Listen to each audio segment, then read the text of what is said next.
Time for qualifiers in IPL 2024. Aho! KKR taking on Sunrise Hyderabad. 70 మ్యాచ్లు league phase అయిపోయిన తర్వాత ఎప్పుడెప్పుడా ఎదురు చూసిన ప్లే ఆఫ్స్ రానే వచ్చేసాయి. ఇక్కడి నుంచి ఎవరైనా గెలవచ్చు, ఇది తెలిసిన విషయమే. One good day, one good performance, ఆ మ్యాచ్ గెలవచ్చు మీరు. కాబట్టి ఇక్కడ ఫేవరెట్స్ పిక్ చేసుకోవడం అనేది ఒక వృధా ప్రయత్నం. అయినా కూడా ఈ మ్యాచ్ లో ఏంటి ఎక్స్పెక్ట్ చేయాలి, how the team stacked up, ఎవరికి అడ్వాంటేజ్ ఉంది, ఇంకెందుకు ఆలస్యం, let's get started.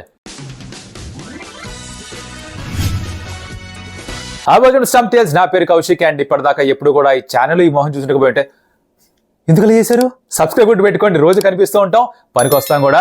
Sports content ఇక్కడే దొరుకుతూ ఉంటుంది. ఎంటర్టైనింగ్ ఫ్యాషన్లో, మంచి హ్యూమర్తో, కాస్త సెటైర్తో, కాస్త మసాలాతో అన్ని కలిపి ఇక్కడ మంచి మీమ్స్ గట్రా అవన్నీ టచ్ చేసి ఇక్కడ చేస్తుంటాం అనమాట. సో సబ్స్క్రైబ్ చేసుకోండి, మాటనండి, పనికి వస్తుంది. చేసినందరికీ కూడా thank you so much. And ఏమిట్రా విషయం అంటే, అహ్మదాబాద్లో it's time for qualifier number 1, KKR versus Sunrisers Hyderabad. దింపండ్రా కిందకి, దిగిందా అది లెక్క. ఇప్పుడు ఏమిట్రా విషయం అంటే, అహ్మదాబాద్లో మ్యాచ్, రైట్? అహ్మదాబాద్లో 2 రకాల పిచ్చెస్ ఉంటాయి. ఒకటి రెడ్ సాయిల్, ఒకటి బ్లాక్ సాయిల్. బ్లాక్ సాయిల్ ఉంటే స్పిన్నర్స్కి హెల్ప్ ఎక్కువ ఉంటుంది, స్లోగా ఉంటుంది వికెట్. రెడ్ సాయిల్ అయితే బాల్ మంచిగా పడి బ్యాట్ పైకి వస్తే మంచి పేస్, బౌన్స్ ఉంటుంది, బ్యాటర్స్ ఎంజాయ్ చేస్తారు, హై స్కోరింగ్ పిచ్గా మారుతుంది. ఇప్పుడు ఈ క్వాలిఫైయర్కి రెడ్ ఇస్తారా, బ్లాక్ ఇస్తారా? రెడ్డా, బ్లాకా, ఎరుపా, నలుపా?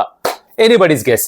ఏ కైండ్ ఆఫ్ వికెట్ ఇస్తారో, ఏ కైండ్ ఆఫ్ పిచ్ ఇస్తారో దాని మీద డిపెండ్ అవుతుంది. మ్యాచ్ ఎంత పెద్ద స్కోర్ వస్తుంది, ఎంత ఎంటర్టైనింగ్ గా ఉంటుంది, ఎంత హై స్కోరింగ్ గా ఉంటుంది. బ్యాటర్స్ డామినేట్ చేస్తారా, బౌలర్స్ డామినేట్ చేస్తారా? రైట్ నౌ ఎవరికి తెలీదు. ఆ టాస్ వేసే ముందర పిచ్ రిపోర్ట్ వస్తుంది, అప్పుడు కానీ చెప్పలేరు ఎవరు కూడా పిచ్ ఎలా ఉండబోవచ్చో. చూసిన తర్వాత కూడా, బాల్ వేసిన తర్వాత కూడా, రెండో టీం మళ్ళీ ఆడేంత వరకు కూడా క్లారిటీ వరకు చెప్పలేరు. కాబట్టి పక్కన పెడదాం అది. ఓకే, కాకపోతే ఏమిట్రా అంటే, ఇక్కడ పెద్ద స్కోర్స్ వచ్చాయి, చిన్న స్కోర్స్ వచ్చాయి. అండ్ అహ్మదాబాద్లో ఆడిన అనుభవం అందరికీ ఉంది. Somebody like travel set enjoy చేస్తారు ఇక్కడ ఆడడం for obvious reasons. But let's talk about team by team. టాప్లో ఉన్న టీం గురించి మొదట మాట్లాడదాం. That is KKR. వీళ్ళు అర్హులు, పూర్తిగా అర్హులు. అట్ ద టాప్ వీళ్ళు ఫినిష్ చేశారు లీగ్ ఫేజ్ని, అద్భుతంగా ఆడారు. They were dominant, phenomenal. Maximum number of points వాళ్ళ దగ్గర 20 పాయింట్స్ ఉన్నాయి వాళ్ళకి. అఫ్ కోర్స్ వర్షం కానగా 2 మ్యాచ్లు పోయాయి వాళ్ళ చేతిలోంచి. బట్ అయినా కూడా ఏమిట్రా విషయం అంటే, వీళ్ళు డామినేట్ చేసిన విధానం, బౌలింగ్ అటాక్స్ని, is something else. Narine, Phil Salt ఏ స్టార్ట్స్ అయితే అందించారో దానిపైన వెంకటేష్ అయ్యరే కావచ్చు, శ్రేయస్ అయ్యరే కావచ్చు, తర్వాత వచ్చిన ఇంకెవరైనా అవ్వచ్చు. రింకు సింగ్ చాలా తక్కువ అవకాశాలు వచ్చేదానికి. నితీష్ రాణా ఈ మధ్య కాలంలోనే మళ్ళీ అడుగు పెడుతున్నాడు, అరంగేట్రం చేశాడు తిరిగి ఈ స్క్వాడ్లోకి. అంకుష్ రఘువంశీ తన కొన్ని మ్యాచెస్లో బాగా ఆడాడు. సో ఇలా ఎవరెవరికి అవకాశాలు ఇస్తే వాళ్ళు రన్ స్కోర్ చేస్తూనే ఉన్నారు. బౌలింగ్లో కూడా అగైన్ రసల్, నాకు బ్యాటింగ్లో రసల్ పేరు చెప్పలేదు, కొడతారు కదా నన్ను. రసల్, బౌలింగ్లో కూడా రసల్. అలాగే Sunil Narine with the ball, Varun Chakravarthy with the ball, Vaibhav Arora, Harshit Rana, complete all round side గా మారారు వీళ్ళు. They been challenging everybody, in fact dominate చేశారు మొత్తం అంతా. కాకపోతే వీళ్ళకి ఎక్కడుందిరా చిక్కు, దాని గురించి మాట్లాడదాం. 10 రోజులైంది వీళ్ళు మ్యాచ్ ఆడి, 10 days. ఇంత పెద్ద గ్యాప్ రావడం ఏ టీంకి మంచిది కాదు. అంటే ఒక విధంగా చెప్పుకోవచ్చు, మంచి రెస్ట్ దొరికింది, బాడీ ఫ్రెష్గా ఉంటుంది కదా అని. బాడీ ఫ్రెష్గా ఉంటుంది నిజమే. ఇప్పుడు చలికాలంలో మనం బండి స్టార్ట్ చేయకుండా పక్కన పెట్టేసాం అనుకో, మంచి బుల్లెట్ ఉంది మీ దగ్గర, మంచి బుల్లెట్ కొడితే ఎట్లా sound Duc Duc Duc Duc Duc అని రావాలి. కాకపోతే ఒక వారం 10 రోజులు దాన్ని పక్కన పెట్టేశారంటే, దాన్ని స్టార్ట్ చేసినప్పుడు అది మొరాయిస్తుంది, కాస్త బండి వేడెక్కదు ఫాస్ట్గా. ఆ ప్రమాదం ఉంది కేకేఆర్ దగ్గర.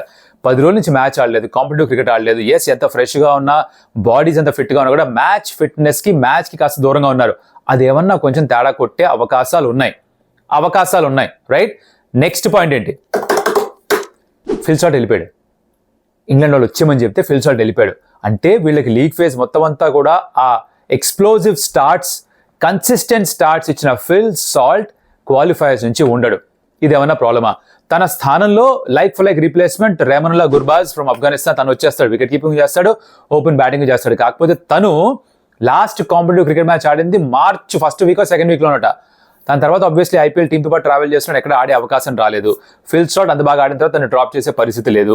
సడన్ గా ఇప్పుడు సాల్ట్ వెళ్ళిపోయాడు, గుర్బాజ్ చడాలి, ఏమవుతుంది? ఇదో ప్రశ్న. ఓపెనింగ్ కాంబినేషన్ డిస్టర్బ్ చేయగలిగితే అక్కడ ఆబ్వియస్లీ ఆపోనెంట్స్కి కొంచెం అడ్వాంటేజ్గా మారుతుంది. అండ్ అదే ఒక కీ ఫ్యాక్టర్గా మారొచ్చు ఈ మ్యాచ్లో. వీళ్ళు చేజ్ చేస్తున్నా, మొదటి బ్యాటింగ్ చేస్తున్నా సరే, సన్ రైజ్ హైదరాబాద్ బౌలర్స్ గనక వెళ్ళి కేకేఆర్ ఓపెనింగ్ బ్యాటర్స్ని డిస్లాట్స్ చేసేస్తే, వాళ్ళని పంపించేస్తే వెనక్కి, ప్రెషర్ పెట్టచ్చు కేకేఆర్ పైన. So that's going to be very crucial aspect ఈ క్వాలిఫైర్ నెంబర్ 1 లో నాకు అనిపిస్తుంది. కీ బ్యాటిల్స్ తర్వాత మాట్లాడదు, but at the out side I think ఈ కాంబినేషన్ కొంచెం మారుతుంది కాబట్టి వాళ్ళకి ఏమైనా ఇబ్బంది కలిగే ఛాన్స్ ఉన్నాయని అనిపిస్తుంది. మిగతా అంతా బాగానే ఉంది, బట్ ఇందాక ఫస్ట్ చెప్పిన పాయింటే ఏదిరా అంటే 10 రోజుల నుంచి ఆడట్లేదు కాబట్టి ఎవరెవరికి ఎంత తుప్పు పట్టింది అన్న కరెక్ట్ కాదు, బట్ ఏమిట్రా అంటే కాస్త బూజు పట్టింది అనొచ్చు. బూజు పట్టుండొచ్చుగా వాళ్ళ స్కిల్స్కి. దాని నుంచి వెంటనే కోలుకోని వెనక్కి వచ్చి ఆడగలుగుతారు లేదా చూడాలి. That's the only main concern for me as far as KKR is concern. Very strong side, no doubt in that. Captain బాగా లీడ్ చేస్తున్నారు, మీరు అందరూ కాంట్రిబ్యూట్ చేస్తున్నారు. సో ఎస్, ఇది కేకేఆర్. సన్ రైజ్ హైదరాబాద్ వీళ్ళు మ్యాచ్లన్నీ ఆడి ఆఖరి లీగ్ మ్యాచ్ లో కూడా గెలిచి అక్కడితో దాంతో ఆ గెలుపుతోటే సెకండ్ స్పాట్ కి వచ్చి అఫ్కోర్స్ వర్షం కాస్త హెల్ప్ చేసింది. అంటే అటుపక్క జరగాల్సిన మ్యాచ్ ఇది కేకేఆర్ వాళ్ళ మ్యాచే, అది జరగకుండా ఉండడంతో అబాండ్ అవడంతో వీళ్ళు సెకండ్ స్పాట్ లోకి వచ్చారు. But they will be very happy with that. They have 2 cracks at getting into the final. And Ahmedabad లో ఆడడం ప్యాట్ కమిన్స్ కి అక్కడ ఒక మంచి మెమరీస్ ఉన్నాయి, ట్రావిస్ హెడ్ కి మంచి మెమరీస్ ఉన్నాయి. సో ఆబ్వియస్లీ టీంలో ఇద్దరు ఇంపార్టెంట్ కీ ప్లేయర్స్ కి మంచి మెమరీస్ ఉన్నప్పుడు ఆ తాలూకా తీపి జ్ఞాపకాలు మిగతా అందరూ కూడా వ్యాపించే అవకాశం ఉంది. ఆ పాజిటివ్ మైండ్ సెట్ ఎలాగో వస్తుంది. These Australians in the qualifiers in the knockout games are something else, right? So వీళ్ళు are dangerous side, this no doubt in that. వాళ్ళు మాత్రమే కాదు, అభిషేక్ శర్మ కూడా ఫామ్ లో ఉన్నాడు, క్లాస్ తిరిగి ఫామ్ లోకి వచ్చాడు. Rahul Tripathi more importantly number 3 తీసుకొచ్చిన తర్వాత మొన్న గేమ్ లో ఎప్పుడైతే ఆ quick fire 30 odd runs score చేశాడో, that will give additional confidence Sunrisers Hyderabad team కి, వాళ్ళ మేనేజ్మెంట్ మొత్తానికి అండ్ ఫ్యాన్స్ అందరికీ కూడా. సో ఆ నెంబర్ 3 స్పాట్ వీటికి ఒక వీక్ ఏరియాగా ఉండింది through out the league phase, because రకరకాల బ్యాటర్స్ ట్రై చేశారు, ఎవరు కూడా వర్కౌట్ కాలేదు. Starting from Tripathi himself and ఒక చక్రం తిరిగి మళ్ళీ తిరిగి త్రిపాఠి దగ్గరకు వచ్చి ఆగారనమాట. సో తనే ఆడతాడు అనిపిస్తుంది నాకు చూసిన తర్వాత. క్లాసెన్స్ బ్యాక్ టు ఫామ్. మాక్రమ్ ని ఆడిస్తారో లేదో తెలియదు, బికాజ్ వియాస్కాంత్ విజయకాంత్ బాగానే బౌలింగ్ చేస్తున్నాడు. తనతోనే కంటిన్యూ చేస్తే 4వ ఫారెన్ ప్లేయర్ గా తనే ఉంటే గనక మార్క్రమ్ రాలేడు, గ్లెన్ ఫిలిప్స్ రాలేడు, రైట్? హెడ్ ప్యాట్ కమిన్స్ ఎలాగో సాలిడ్ గా సెట్, క్లాస్ అని టచ్ చేయరు. ఆ 4వ స్థానానికి మాత్రమే ఛాన్స్ ఉంది. మార్క్రమా, గ్లెన్ ఫిలిప్స్ సడన్ గా ఎప్పుడు తీసుకొస్తారా, which looks unlikely to be honest. Or Viyaskanth Vijayakanth, ముగ్గురులో ఎవరు ఆడతారో చూడాలి. ఇది వీళ్ళ ప్లేయింగ్ కాంబినేషన్. ఉనాద్కట్ ఆడతాడా లేదా ఇవన్నీ పిచ్ స్వభావం బట్టి బహుశా మార్చొచ్చు. అంటే ఏ పిచ్ పైన ఆడుతున్నారు చూసిన తర్వాత వాళ్ళు చెప్పుంటారు ఏ పిచ్చో, ప్లేయర్స్ తెలిసి ఉంటుంది. వాళ్ళు వెళ్ళుంటే వాళ్ళు ప్రాక్టీస్కి వెళ్ళుంటే ఇదిగో ఇదిరా పిచ్ రేపు మనకి బుజ్జాయిలు అని చెప్పుంటారు. దాన్ని బట్టి వాళ్ళ ప్లేయింగ్ లెవెల్ మార్చుకునే ఆలోచనలు ఉంటాయి. ఇన్ఫాక్ట్ రేపు మ్యాచ్కి వెళ్ళినప్పుడు టాస్ ముందర గ్రౌండ్కి రాగానే పిచ్ చూసుకొని ఏమన్నా మళ్ళీ గడ్డి తీసారా, వాటరింగ్ ఎక్కువ చేశారా, ఇవన్నీ కూడా చూసుకుంటారు. టెంపరేచర్ ఆర్ వాతావరణ విషయానికి వస్తే కనుక మంచి ఎండ కొడుతుంది, డాన్స్ కొడుతుందంట, వర్షం ఏమీ లేదని చెప్పి గాలి గన్నవరావు గారు అక్కడ కూడా చెప్పారు. గాలి గన్నవరావు మన దగ్గర కదా, అక్కడ ఎట్లా అంటే అక్కడ కూడా వాళ్ళ గాలి గన్నవరావు ఉంటాడు కదా, ఆయనకు పేరు మనకి ఇదే పేరుతో మనం కంటిన్యూ చేద్దాం. ఆయన బాగానే ఉంటుందని చెప్పారు కాబట్టి ఫుల్ మ్యాచ్ ఎక్స్పెక్ట్ చేయాలి.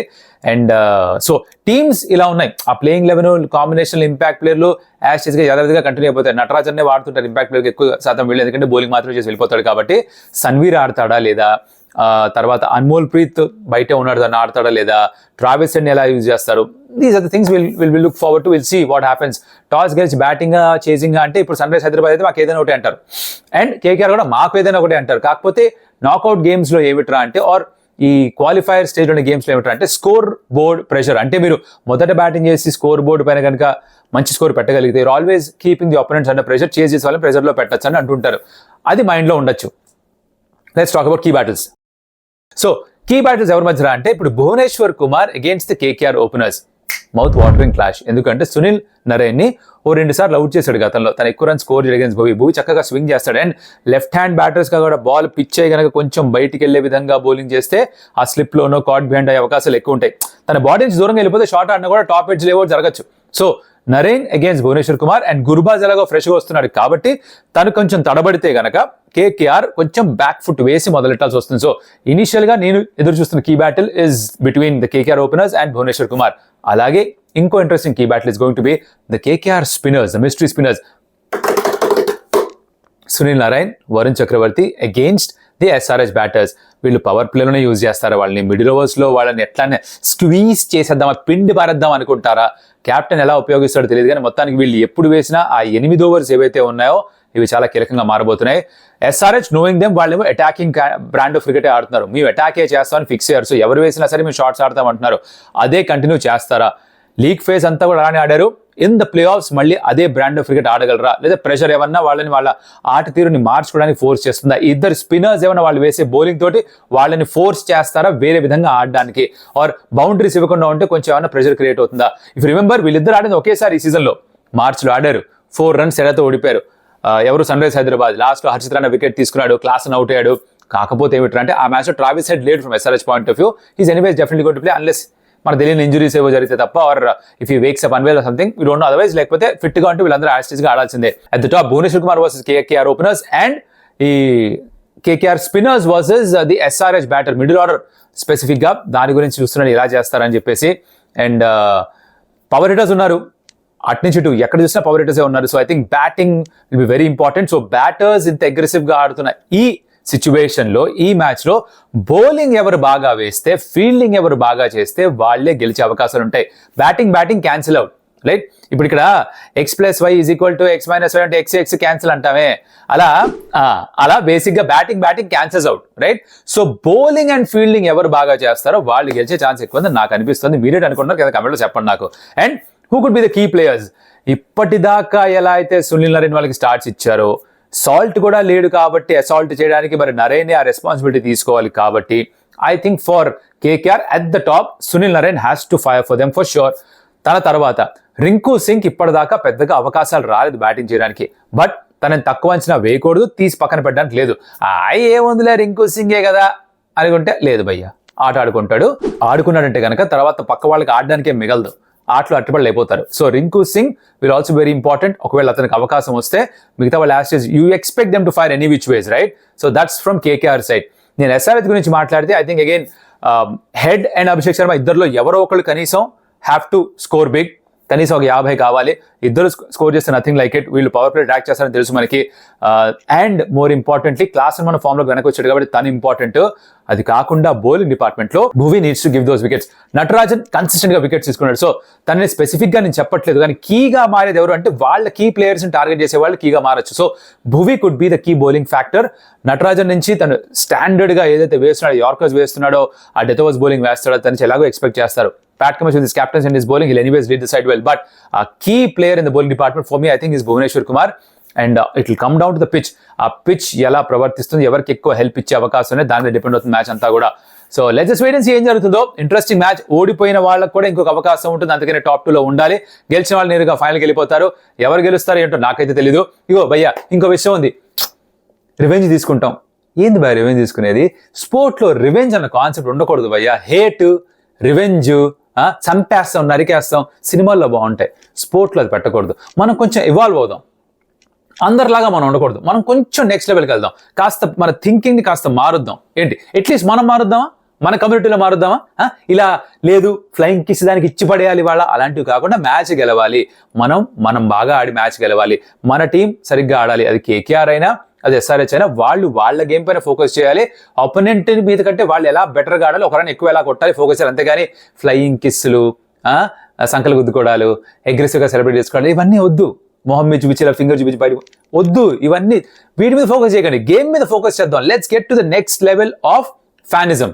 క్రికెట్ ని అర్థం చేసుకునే ఫ్యాన్స్ గా మారదాం మనం. ఏంటి మీరు నాతో పాటు ఉండాలమ్మా, ఉండంటే అన్నా మేము ఉన్నామన్నా అని చెప్పి ఒక మెసేజ్ చేయండి, నాకు అర్థమవుతుంది మీరు కాస్త ఇలా ఆలోచించే వాళ్ళే అని. క్రికెట్ ఎంజాయ్ చేద్దాం, లెట్స్ హ్యావ్ ఫన్. కోర్బోలోర్బో జీత్ బేలేనా లేకపోతే సన్ రైజర్స్, ఎవరిది పై అవుతుందో let the best team win. Let's have fun in the match. And దానికి సంబంధించిన రివ్యూతో మళ్ళీ కలుద్దాం. అప్పటిదాకా మరి సబ్స్క్రైబ్ చేసుకుని కమెంట్ పెట్టి లైక్ కొట్టి షేర్ కొట్టేశారనుకోండి, ఆల్గోరిథంకి నచ్చుతుంది, మాకు నచ్చుతుంది. నెక్స్ట్ మళ్ళీ కలుస్తా. బాయ్.